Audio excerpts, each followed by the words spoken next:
Kryeministër, cila është rëndësia e kësaj dite për Shqipërinë dhe për popullin shqiptar?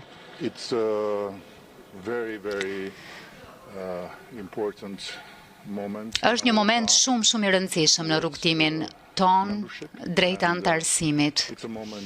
E është një moment për të cilin kemi punuar shumë fort që shpreh një kohë të gjatë. Dhe është një moment ku gjysma e punës, nëse duhet ta them kështu, e kapitulleve të hapur do të mbyllet dhe pjesa gjysma tjetër e mbylljes do të hapet. Dua të pyes që është thënë që për shtetet e ardhshme anëtare konsiderohet që ata shtetet e reja anëtare të mos kenë një të drejtë për vendosur për çështje të caktuara. Çfarë mendoni për këtë? Unë në fakt kam qenë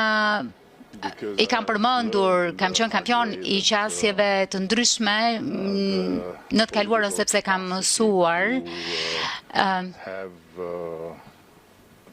se kapaciteti për të vazhduar zgjerimin, siç ka ndodhur më përpara, nuk është aty në kryeqytetet e rëndësishme dhe është shumë e qartë nga ana tjetër që në qoftë se bëhet si duhet, është gjëja e duhur për të bërë. Pra e mbështes, por duhet të diskutohet, duhet konceptuar ashtu siç duhet, sepse nuk ka të bëjë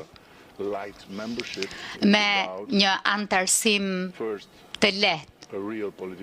Ka të bëjë së pari me një union real politik dhe së dyti me një rrugtim të antarësimit të plot me të drejta të plota bashkë me reformat e nevojshme të Bashkimit Evropian.